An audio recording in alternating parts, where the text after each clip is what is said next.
And we're live. Take it away, Mariana. Thank you for joining us for today's webinar. My name is Mariana Islam, and I'm the Director of Programs and Advocacy at the Schott Foundation. We're an education justice fund working to build a movement for equity and opportunity in public education. I'm particularly excited about our webinar today that's being held by our grantee partners at Youth on Board. This webinar is part of Youth on Board's ListeningWorks Action and Support Project, which is focused on transforming and connecting communities through radical listening and vulnerability. I've had the benefit of participating in this training and have since developed a listening partnership with a white female colleague of mine. I can safely say that in philanthropy, as well as across the country, and especially in places where we are particularly divided, we need to stretch our listening muscles and be more grounded in radical listening and vulnerability to turn the tide on structural inequities that are plaguing our nation. And that's why I'm excited that we have partnered with Youth on Board to bring you this webinar today, which is not just a webinar, but an invitation to a deeper opportunity in this work. And I have just a few housekeeping notes that for this webinar. It's going to be very interactive, so slightly different than past webinars that we've held. Please use the chat box to introduce yourself. Most of the interaction will happen there. You can also tweet us at @SchottFound and at Youth on Board using the hashtag GrassrootsEd. Now that we've gotten that out of the way, I'd like to turn the controls over to Estenola and Carlos, who will say a little bit more about themselves. Awesome. Well, thank you so much for joining our webinar, ListeningWorks, Transforming and Connecting Communities Through Radical Listening and Vulnerability. Like we said before, please type into the box. Let us know why you're here, who you are, and where you're checking in from. We'd love to know. Shout out to Rebecca and Wida, Attica, Catherine, Lucas, and Helen. Thank you so much for joining us. So we are sure that you're doing so much around building and cultivating healing in your organizations, around radical vulnerability and listening. So we thank you for taking the time to join us. We want to just quickly walk you through 3 goals that we have for you. So the first is to share how we center healing and listening in organizing and why it is so important to the work that we do, particularly in today's political climate. The second is we want to tell you how we are building our healing project nationally and to lay out the possibility of partnering with us later on in the webinar. And then finally, we hope that you don't feel alone in the work of organizing by the end of this webinar. We want to remind folks to please leave us your comments, thoughts, reflections, and any questions you might have in the comment box.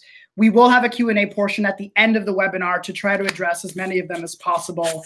And finally, before we dive into who we are and what we're up to, we want to thank the Schott Foundation for making this webinar possible and for its support of Youth on Board. Yes. So I'm Estenola. And I'm Carlos. And we both grew up as youth organizers in Youth on Board. And Youth on Board was founded in 1994. And essentially what it does is it centers young people in decisions that affects their lives, particularly around issues such as school to prison pipeline, climate change, and other civic engagement related issues. Our young people wouldn't be the effective organizers that they are if it hadn't been for the fact that Youth on Board figured out a long time ago that in order to do the work of organizing effectively, we have to make emotional support the fabric of our organization. You know, when Carlos and I both walked into Youth on Board as young people, we were angry about the things that were happening in our lives. Myself as a child of working class immigrant parents, and Carlos as an undocumented youth. And through Youth on Board, we were able to channel our frustrations into our passion for organizing, as many of you guys have figured out. But we also found that at Youth on Board, it took it a step further. You know, we found a space where we could process what we were going to, build deep relationships with people, figure out how to work with our peers and adults as well, and have them follow our lead as young people. It was more than just fueling our histories into organizing, into our passions. It changed our lives. And then November 2016 happened. So as you all know, Trump became president, and oh Lord, we called each other on the phone. We cried a lot. We raged. We had a moment of what are we going to do? Yeah. What are we going to focus on in this current political climate?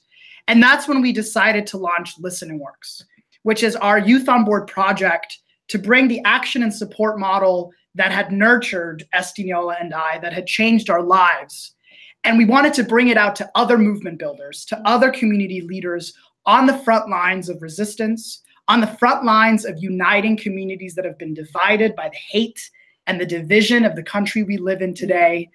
And we want to make sure that we're using those practices in the current political climate.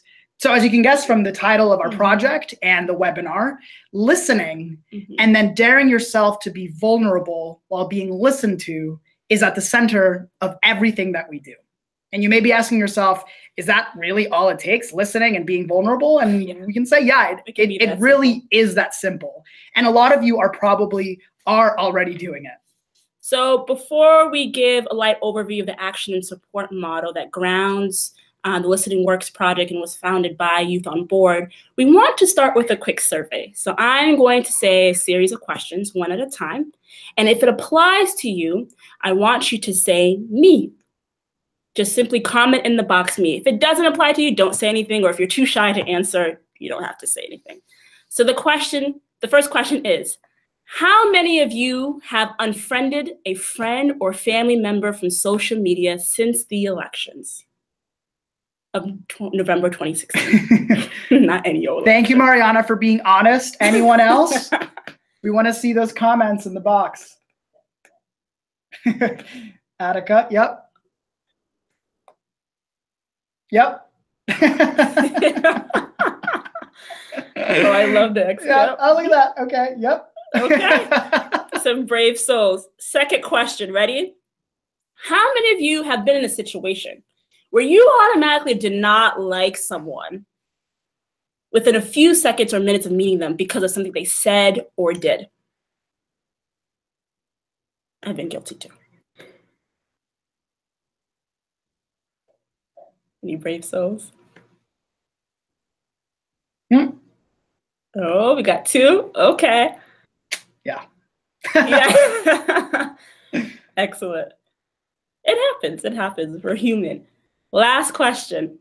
How many of you have a friend who talks all the time and doesn't listen? Or maybe you are that friend.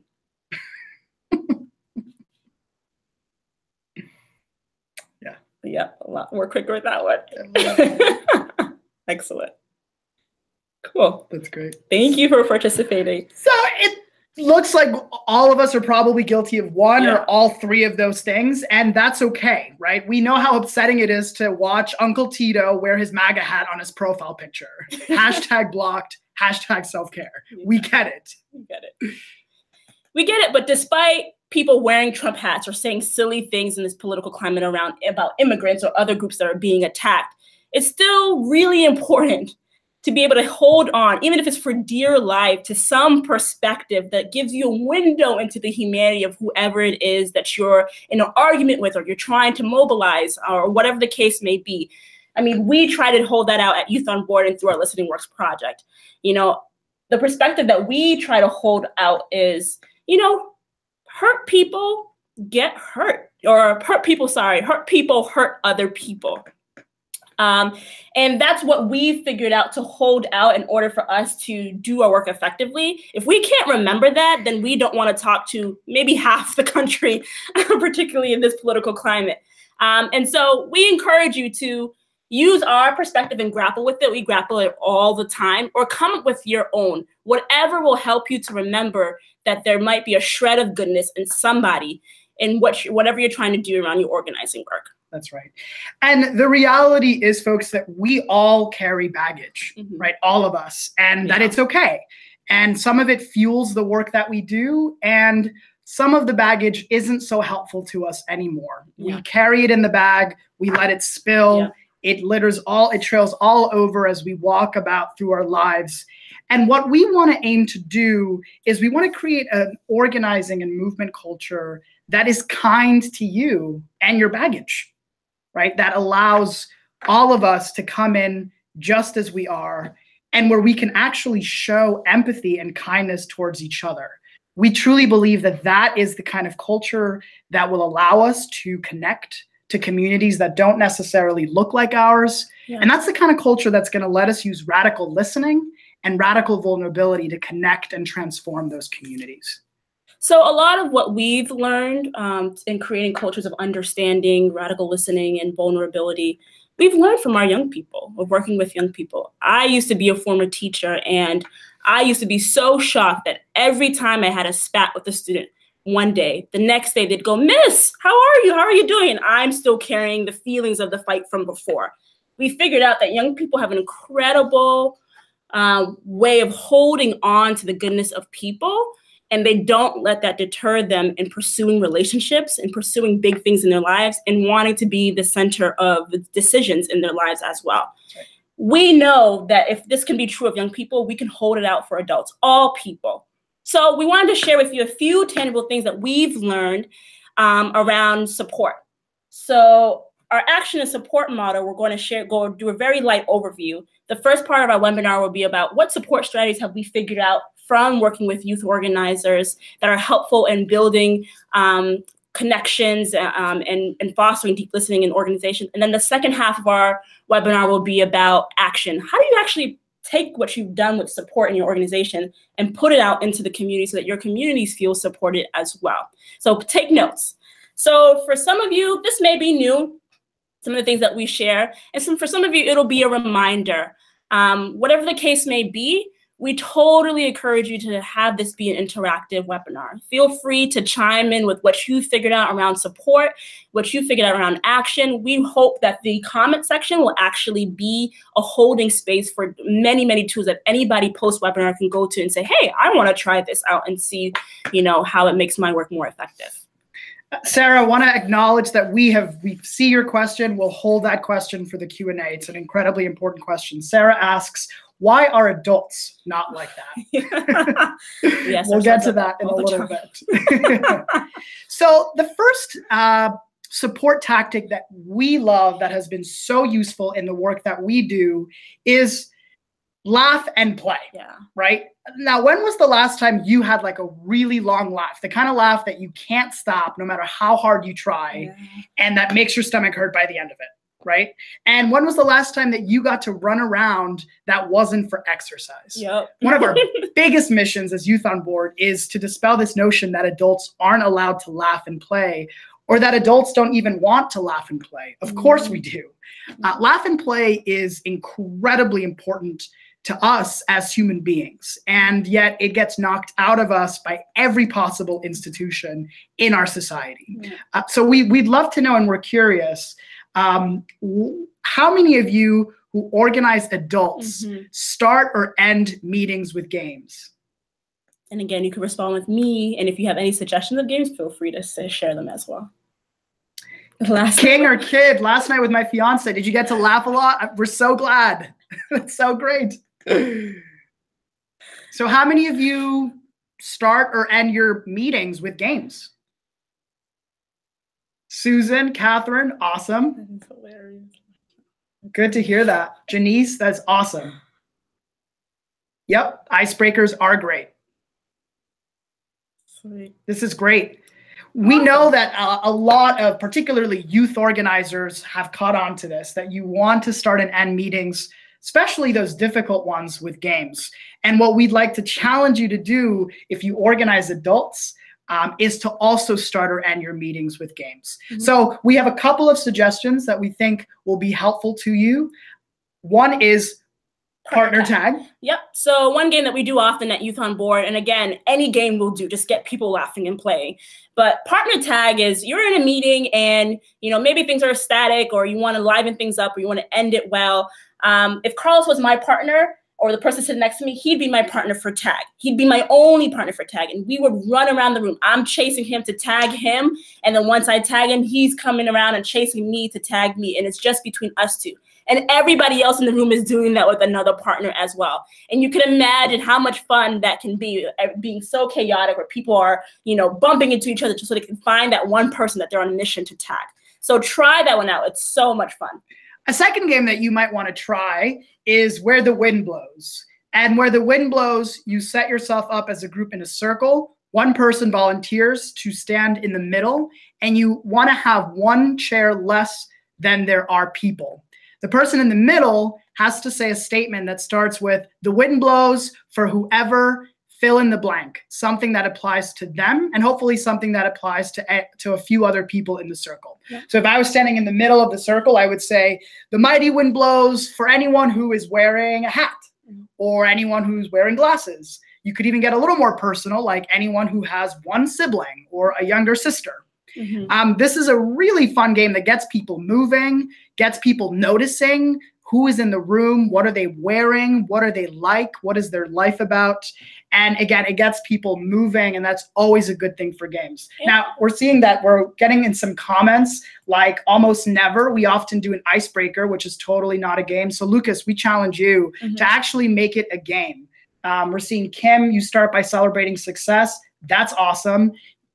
We challenge you to start with an actual game. It might feel silly. You might feel a little awkward asking particularly adults to start their meetings with a game, but we'd love for you to try that. I have one comment that says, will we share the rules of this game? We can certainly do that at the end of the webinar. And another person saying, what about people with movement disabilities? I often, when in cases like that, do hand games, patty cake, slide, anything that gets people laughing and remembering, times from their childhood, certainly. Or if you want to still do tag, get a wheelie chair and like wheel each other around to go after them and tag them. So there are certainly modifications for a lot of the games that we try to do. That's great.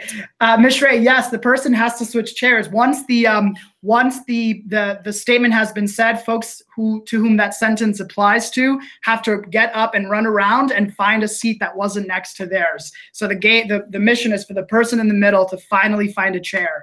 And always someone will get stuck without a chair, which means they're the person in the middle of the circle. So yes, we will we'll take a note of that to send out more instructions about a lot of the games that we do with our youth and at Youth on Board. So again, these may be games that you are familiar with, but the whole point, as we said, is just to add a bunch of games to your repertoire of support tools and to think of them as such. I mean, we do icebreakers, we do games, but we never actually think of them as a way to support and to connect with people. And so I see what you can do when you shift your mindset and how you think about games.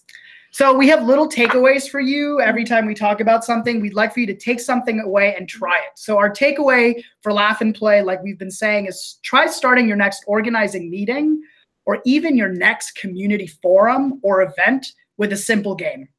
Take a look at the tone that it sets. Take a look at the impact and let us know. We'd love to hear how it shifts or changes anything for what you do. Awesome. So the second support tool that we have are appreciations. Just like Laugh and Play, it is so effective, and yet it is so underused. We do incredible, amazing work in this world as organizers, and a lot of us still feel at the end of the day that we're not doing enough. I'm certainly guilty of that. And we don't get appreciated enough for the work that we do. Appreciations help us remember our significance, and not just the significance of our work. Often when we do get appreciated, it's for the work that we do and not who we are as a person. And it also helps us to remember the significance of others. So here are 3 ways that we do appreciations here at Youth on Board through ListeningWorks. The first being circle appreciation. Actually, on the slide, it says popcorn style. So popcorn appreciations. You're in a meeting and you want to close out the meeting well. Set 2, 3, maybe even up to 5 minutes where people get to hold space to randomly appreciate someone. So it could be Carlos appreciating our director. It could be whatever the case may be. So with appreciation, we try to emphasize that appreciation, anything that you can say to anybody to make them feel good is great. But we want to make sure that the appreciations are meaningful. And so we try to refrain from appreciations about like, oh my God, you look so great. Or, oh my God, look at your clothes, your hair. And really speak to the character of the person or something that they did that really had a great impact on you. So that's popcorn. Circle appreciations is you're in a circle and you pick a direction, right or left. If it's right, I would appreciate something about Carlos. And then he would take that in. And then Carlos would then take his time, take it in, actually take it in.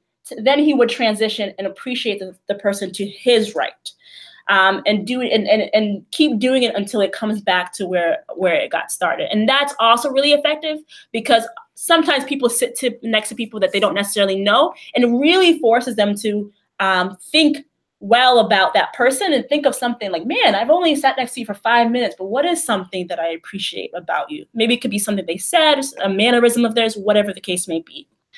And then the last one, my favorite, is spotlight appreciations. We do, like I said, incredible work, and a lot of us don't get appreciated for it. And so sometimes it can be really helpful to just highlight or spotlight one particular individual after a big action they did or a big role that they played in putting something together, and have the entire room, or as many people as possible, appreciate that one person and let them take it in. That is such a great experience, because oftentimes people don't know how to receive so much attention that, you know, they're tearing up, they're laughing, whatever the case may be. And we encourage you to do that often, where everybody at some point gets a turn to be spotlighted and appreciated. So a takeaway: we want you sometime, you know, after the webinar, to pick one person in your life, personally or at work, that you appreciate, but maybe you don't tell them often, or you never have, and actually dare yourself to give them an appreciation. If you're bold and you want to take it a step further, I ask you that you do it without receiving one back, without expecting another appreciation back, or go to a person that you admire and respect and ask that they give you an appreciation without the expectation that they would get one back. That's great. Awesome. Any comments, thoughts, reflections about the way you all have been able to incorporate appreciations? We'd love to hear from you in the comments. Anything that has worked, anything that's challenging, any usefulness you found in incorporating appreciations into the culture of your work. We'd love to hear it. And finally, we have radical listening as our third tool of healing and support within our work. You know, I think that we've all been in a situation where we've pretended to be listening, but really, like, we were making laundry lists or grocery shopping lists in our head, or we were planning our meal for the next day, or whatever it is. The odds are the person probably knew that you weren't listening to them, right? And that's okay. We have a really hard time listening to others, especially when we're not being listened to, right? It's just how it works. And from our experience with working with young people, it's that young people don't ever get listened to enough, right? And when we don't get listened to enough as a young person, we carry that with us into adulthood, right? Now, the good news is that we believe that humans want to listen to people and they want to be listened to, right? We think it's inherent to being human. And the good news is that listening can be transformative in order to build relationships that are based in radical listening and vulnerability. Now, we figured out some tips and guidelines to help us listen better, because sometimes it's just hard. And some really, really key and important ones for listening well include: look like you care about or like the person, right? It's important that whenever someone's listening to you, they look like they actually care about what you're saying. You're going to want to remember the goodness of the person too, right? And this gets back to our initial challenge to you to hold out perspective that there's goodness in every single person.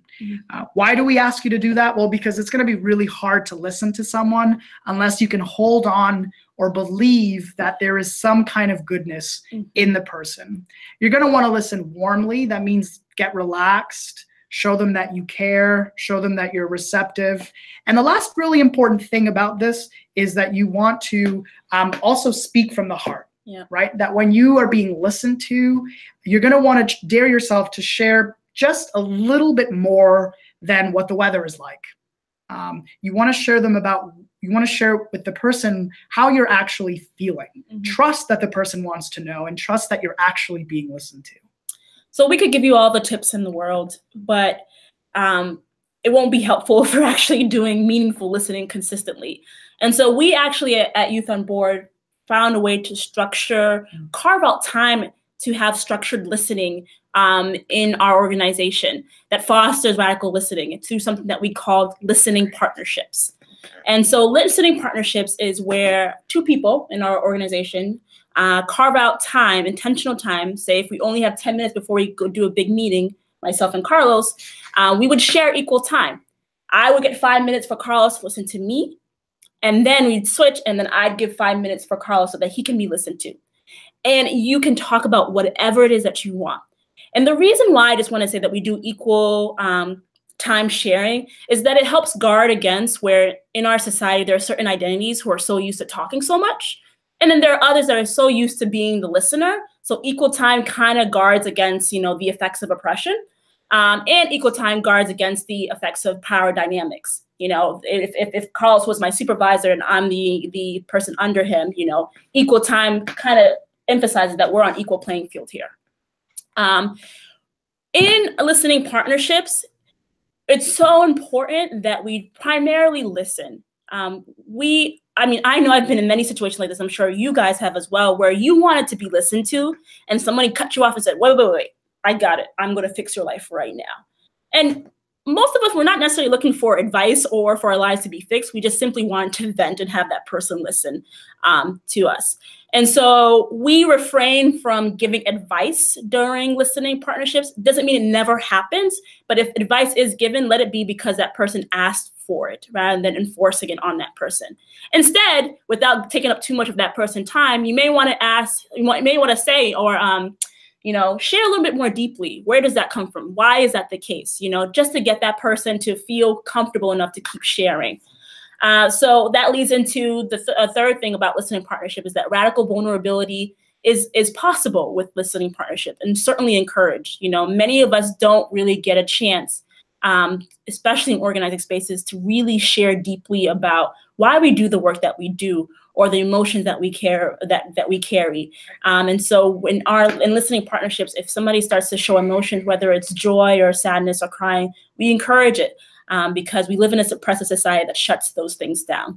And it's even worse depending on what identity you carry in this society. And then the final thing is confidentiality.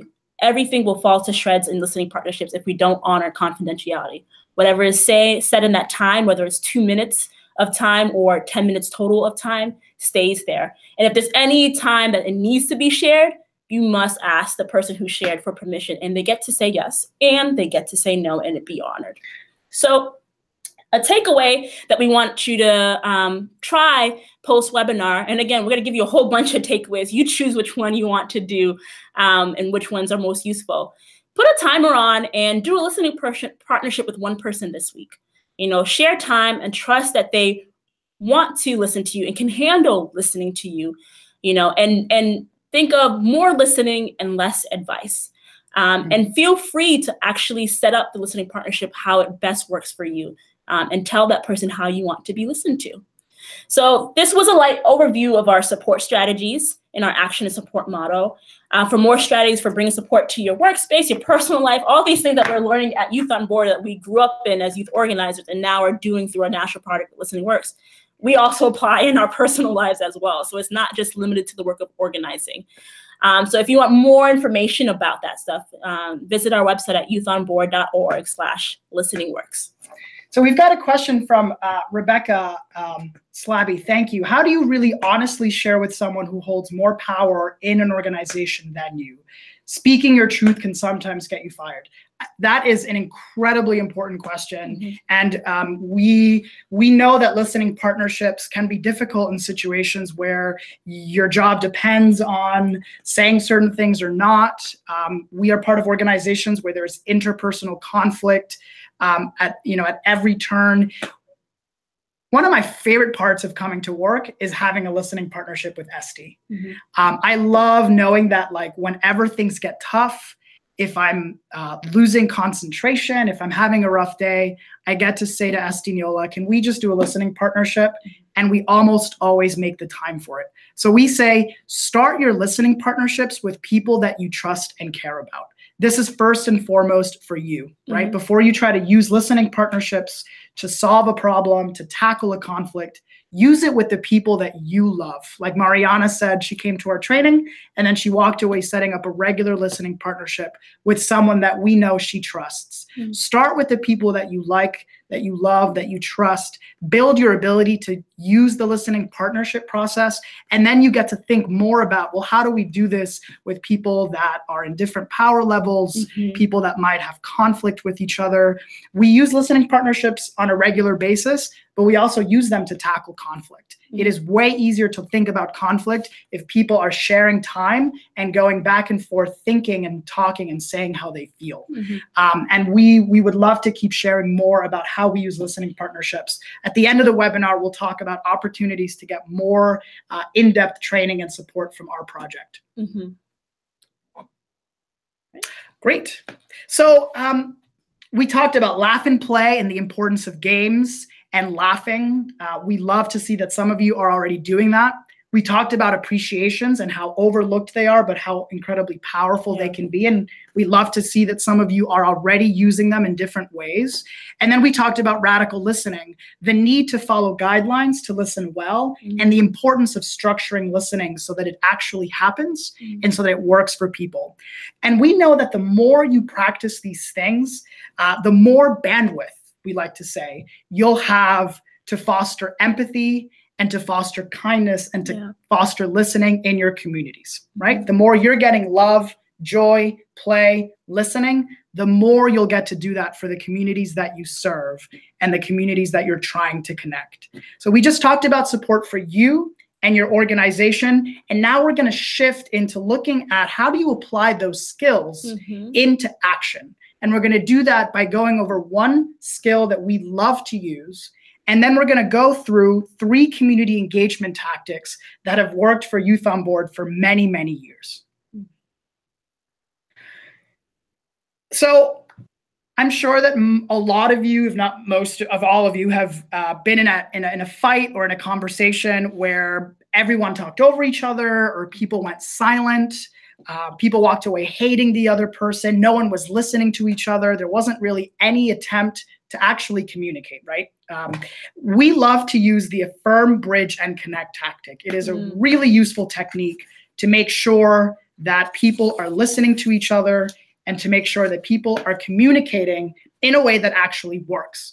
And before we dive into the technique, we'd love to shout out Sally Cohn. Some of you might know her. She came in to train some of the SHOT partners in a training a year ago.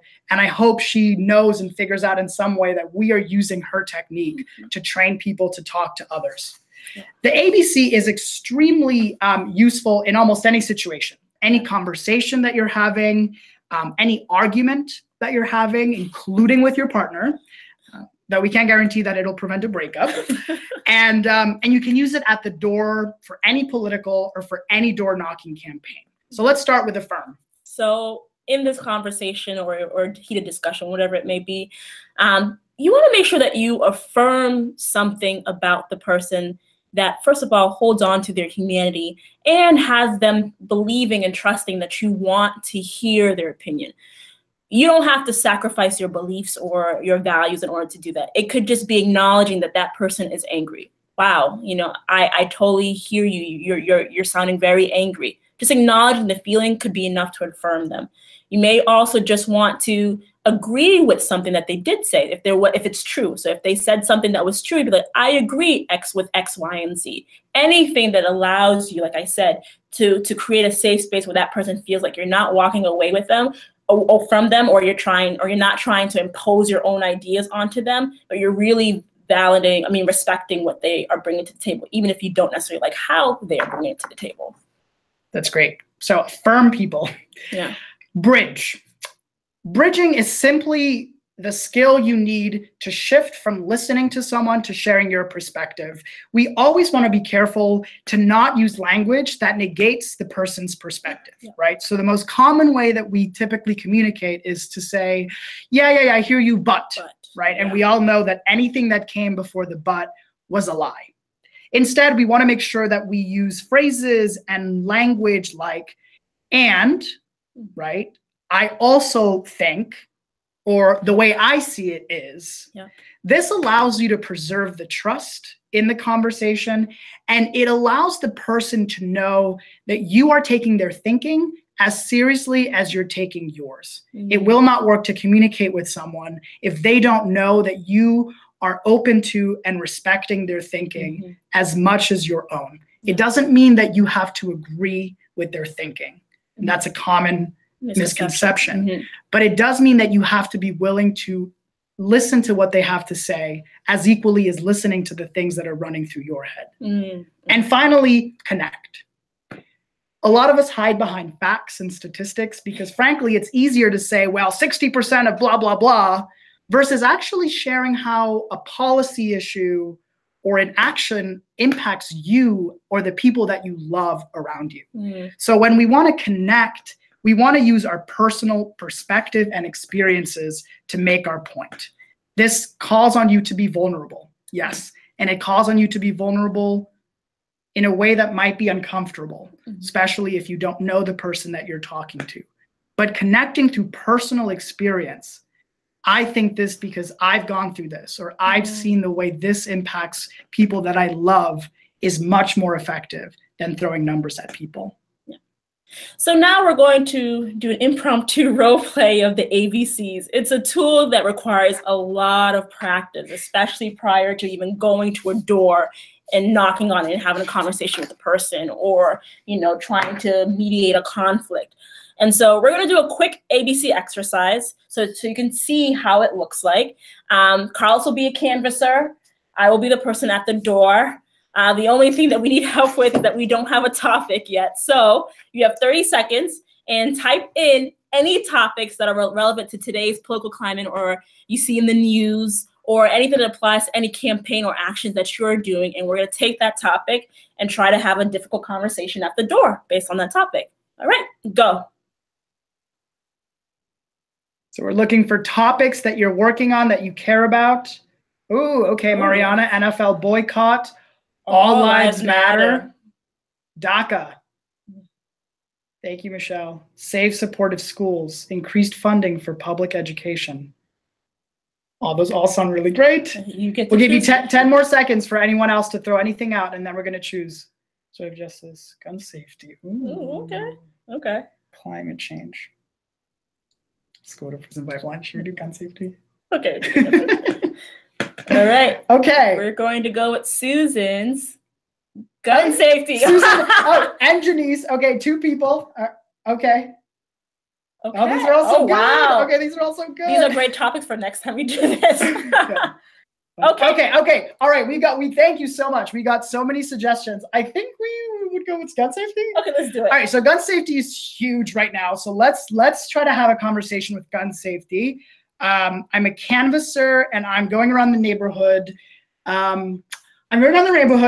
To talk to people about whether or not they think teachers should be armed. I think that's a good mix between public education and gun safety, right? So we know that Republicans, conservatives, and some centrists have been calling for teachers to be armed as a way to prevent mass shootings. So I'm a canvasser that does not believe teachers should be armed, and Estiniola is at the door. So let's see what happens. Okay. I always love this stuff. Okay. Hello, who is it? Hi, is this Estiniola? Yes, what do you want? Hi, Estiniola. I'm Carlos. I'm canvassing your neighborhood today for a little bit, and we are talking to folks about and really want to know your thinking about gun safety in this country. Specifically, I don't know if you've heard about people proposing that teachers have guns in schools as a way to prevent mass shootings. Yep, and, I have. Yep, and we'd love to know what you think about that. I think it's a great idea. You think it's a great idea to arm teachers? Okay. Do you want to tell me a little bit more about that? Why is that? Look, I'm a teacher myself, and I understand how hard it is to teach certain kids. And I think if I had a gun on my table sometimes just to warn kids and know that I could do something, probably get some kids in line and we can move through the lesson. Okay, so I am totally in support of it. Okay, so you're a teacher. I am a teacher. Oh, that's really great to know. 35 years in public education. Wow, that's a long time. Very long time. Too long. I'm ready to retire. I bet. And what do you teach around here? I do teach around here. I teach English, but can't get them still enough to even read Hamlet. Mm-hmm. Oh, that's great. Well, you know, I work in public education, trying to make schools better for young people. So I know what it's like in schools, and I can tell that you have an extremely difficult job, especially with our schools not having enough funding and all the things that are happening. So I just want to thank you for that service. You know, can I share my perspective about this issue? Yeah, sure. Well, you know, I was in the classroom for 13 years as a student. I graduated from high school a few years ago. And, you know, the way that I saw some of my teachers treat some of my peers, to be frank, especially some of the Black and brown students around me, I thought was really unfair. I witnessed oftentimes students get punished for something that someone else had done, but because of the color of their skin, they got in trouble. And I would just be so scared about what it would look like to have teachers have guns in classrooms, you know? But if I had the gun there, everybody would act in line, so there'd be no room for bias. Yeah, but I don't know about that, right? Like, I think that I as a student don't know that I would ever want to even be in a classroom with a teacher that I knew had a gun in their desk. And I'm sure that you appreciate your connection to your students, right? Sometimes. They're the ones that you might like or behave well in your class. Yeah. And I wonder how they would feel about you having a gun in your desk. I don't know. You're right. I don't know. Yeah, I mean, I don't know. I think it'd be really interesting to ask students if they think that they would feel safer. But, you know, I work with a youth group. There's about 50 young people that work in BPS. And, you know, we talked to them last week and they said that they probably would not feel safe in the classroom if a teacher had a gun. So I'm going around the neighborhood canvassing, trying to get people to follow the lead of young people. I think young people right now don't think that teachers should have a gun, but I really appreciate that you took the time to talk with me. I appreciate your connection, and I hope that we see each other sometime soon. Hopefully. Okay, thank you so much, Estinela. Bye-bye. All right, bye. Okay. Okay. So that was fun. It was fun to improvise that. Let's see. So you might have noticed, and we'd love to hear in the comments things that I did well, things that I could have done differently. I certainly tried to start by affirming Estinola's experience as a teacher. Right? It is damn hard to be a teacher in public schools today in America. Yep. And so I tried to affirm that feeling. And I think it made Estinola feel a little more like they could trust what I was saying. Yeah. Yeah, go ahead. And then Bridget, want to do bridge? Sure. For bridging, I like that he said, can I share? I like that it gave me room to say, yeah, I actually want to hear your perspective, but he didn't say any language that negated anything that I had said before. And then when I tried to connect to her and connect sort of my perspective to hers, I kept it really personal. I didn't try to throw out statistics. I didn't try to start with data. I started with, I was a student in the classroom, and I know that I wouldn't feel safe in school if I had a teacher with a gun. And then I connected it to my work with young people who also think this way. So I kept it personal. Could I have thrown in some statistics eventually? Maybe. Sometimes it's helpful. But I really tried to keep this as personal as possible. Carlos, a quick question about what if the person had said no? If the person had said, no, I don't want to hear your perspective, then I probably would have said, well, I respect that. And thank you so much for even taking 5 seconds to talk to me. So even in that, you still appreciate the person, which is great. You know, maybe the next time you swing around, they'll actually want to listen to you. Right. Thank you. Thank you, Michelle. Follow the ABCs well. Great. Okay. Awesome. All right. So that was the ABCs. So we wanted to give you a bit of a takeaway. Do we have a takeaway for this one? We'll have it at the end. Okay, at the end. Okay, good. And any other questions you might have, any other situations where you feel like, how do I use this? Please drop it in the comments. We've got, we're compiling comments and questions right now. Okay, so now we're going to walk you through 3 community engagement tactics that weave and support, one of them being the ABCs as well. So the first community engagement tactic where we get to apply the skills of empathy and listening and effective communication is deep canvassing. And I'm sure some of you have already heard of deep canvassing. Deep canvassing is like traditional canvassing, but it makes a lot more room for deeper conversations that allow us to build real trust and real relationships with the person at the door. I'm sure most, if not all of you, have been on a traditional canvas. Traditional canvases, you spend anywhere from 2 to 3, maybe 5 minutes at the door. In deep canvassing, you spend 15, 20, sometimes half an hour having a deep conversation with the person at the door. And like we've been talking about, it will rely on you sharing your personal stories and your personal perspective. And it's most effective in reaching individuals who have different and controversial views on important issues. And it's also extremely effective in unrooting deep biases we have in this country. Deep canvassing was developed by a really cool guy named David Flesher out of the LGBT Center in LA.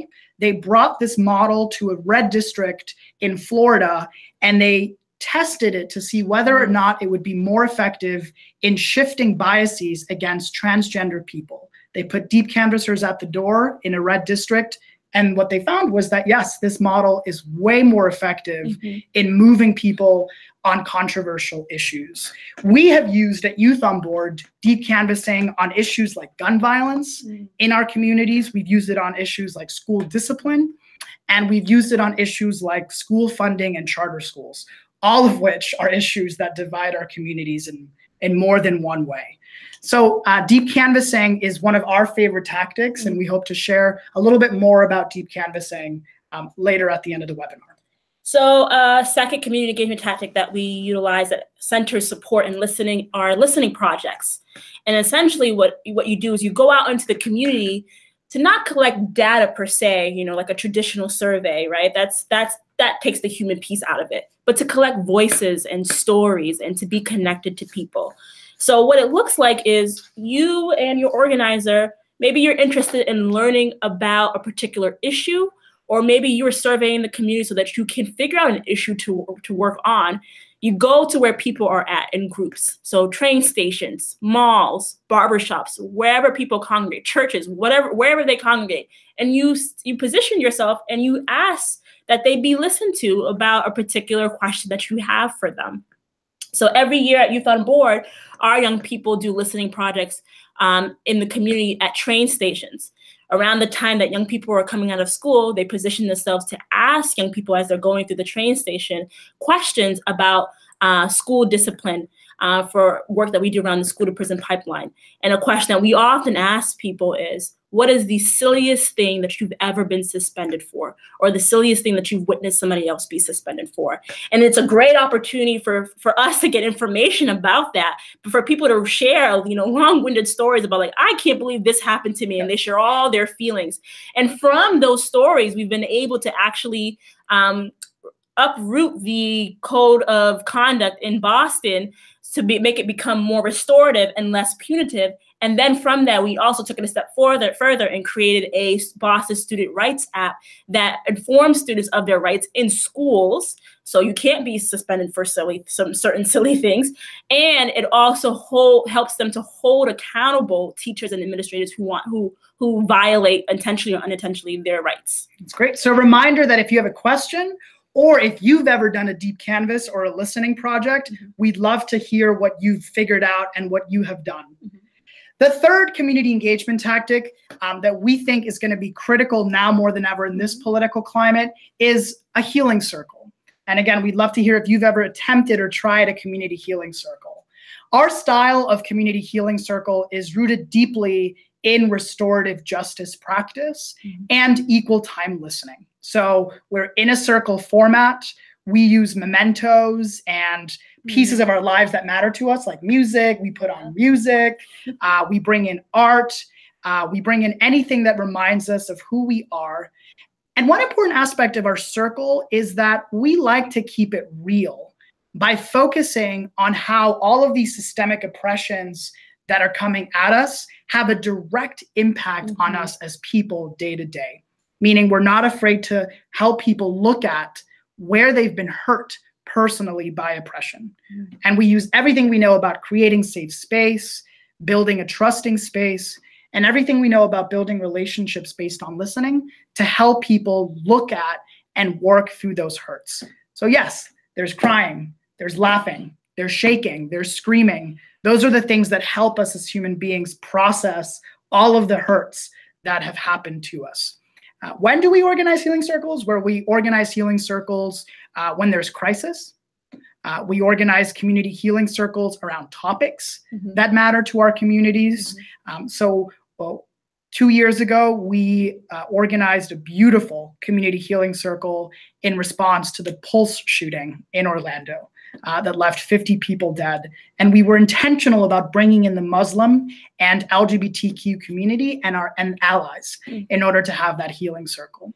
We've done healing circles in response to violence against Black people and specifically Black women, like after the death of Sandra Bland. And most recently, we did a 3-part series healing circle on immigrants and immigrant depression on the 1-year anniversary of the 2016 elections. Healing circles are scary. They are probably the most vulnerable format of community engagement that we use. And yet it is extremely rewarding to get to see people think about policy issues and systemic issues from a deeply personal level. We think this is going to be crucial in the current political climate to creating the kind of world that we want. So we have one takeaway for you out of this action portion. And that is that we just want you to try listening to one person a week about any topic that you care about without interrupting them. And practice sharing your perspective after that using the ABC. And if you want to get a little more bold, choose to listen to someone that you think may not agree with you on the issue that you care about. So before we jump into Q&A, we know we're running low on time. We wanted to share with you a little bit about how you could partner with us and learn a little bit more about our action support model, ListeningWorks, Youth on Board, because we recognize that an hour is way too short and there's lots more to learn and share. So we'll be hosting 2 national trainings this summer for organizations and groups interested in learning more about our model and ListeningWorks project. Dates will be sent out afterwards. And then once you attend a training, you will have the opportunity to partner with ListeningWorks, where we're going to spend a fun year transforming your support systems in your organizations and deepening your community engagement tactics. And so we really hope you come to our training and partner with ListeningWorks. And we just want to say that when you come to our training, it'll be 2 days, and that you don't necessarily have to partner with us long-term after those 2 days, because either way, you're going to walk away with so much information that's going to be useful, but we certainly encourage you to do so. So before we turn to Q&A, we just want to say thank you Yes. For getting on this call. You getting on this call means that you know that healing is important. You're doing it. You want to learn more. It means the world is shifting and that you're a part of that. So thank you so much. We want you to get in touch with us. Please let us know what was most useful. Let us know how your takeaways go. If there's anything that was, any highlights, anything that went well, anything that was challenging, you can see our contact information on the slide right now. You can most directly just email us, Espanola and Carlos at youthonboard.org. You can find us on Facebook, Twitter, and you can look at our website. Again, we created some really useful downloadable one-pagers on anything from listening partnerships to appreciations, how to do them well. So you can find more resources at youthonboard.org/listeningworks. All right. So now we have the Q&A portion, and thank you, Mariana, for compiling some of the most present and sort of some of the most pressing questions. So I'm going to read them all, and then I'm going to have Esty and I answer some of them. So one question we got from Lucas was, how do you get people in the right mindset to actually play when they're not prepped to be thrown into a game? From King, we heard it can be challenging when people only share appreciations during structured exercises, but they don't do it in other spaces or way. From Rebecca, we heard, how do you really honestly share with someone who holds more power in an organization than you? Would love to mention the progressive stacking, which we haven't. Okay. And then other questions I'm hearing is, let's see. You can start with the following. Okay, yeah, let's start with that. Yeah, so how do you get people in the right mindset to actually play when they're not prepped? Well, I think it's helpful. Oftentimes when you say, this is what we're going to do, people will be like, well, what? What do you mean that this is what we're going to do? So we never really say, and now we're going to play. Instead, we just embed it into the, you know, the whatever that we're trying to do in our, whether it's a meeting or an agenda or anything like that. And it could be as simple as, you know, like I said, playing hand games or doing something bigger, you know, where we're playing tag and things like that. But I think oftentimes we rarely come across anybody who says, I don't feel like playing right now. And even if that was the case, you know, it would, you know, just watching other people play puts a smile on their face as well. But in order to set the mood for playing, you know, it's so important to keep it light, throw jokes around, you know, catch up on life. We never really open our meetings with, okay, here's the agenda. We say, tell me one thing that's new and good in your life.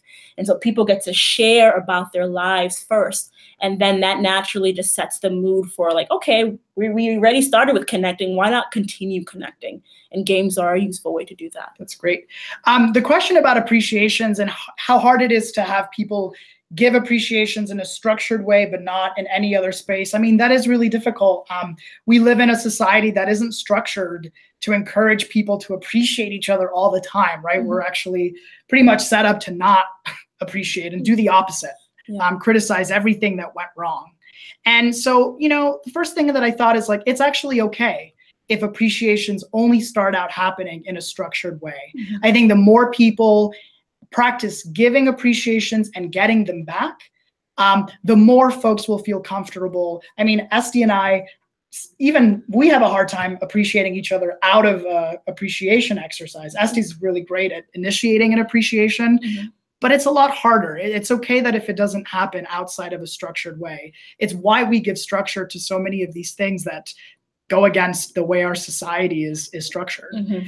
And then the question about the power dynamics, would love to hear you talk about the progressive stacking we often use to help people choose listening partnerships. What was the question? How do you really honestly share with someone who holds more power?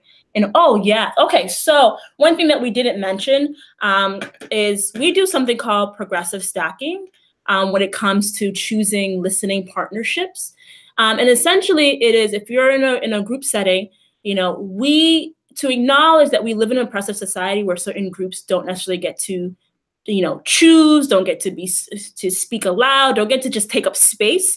We often, depending on the identities in the room, start with people who are, I don't want to say most oppressed because that's not a fun title. People that face the most barriers. Yeah, right? People who face the most barriers around oppression, they get to choose first who would they like to go with. So if we're in a room of young people that is very mixed, we say, young people of color, you know, so-and-so, choose who do you want to actually do a listening partnership.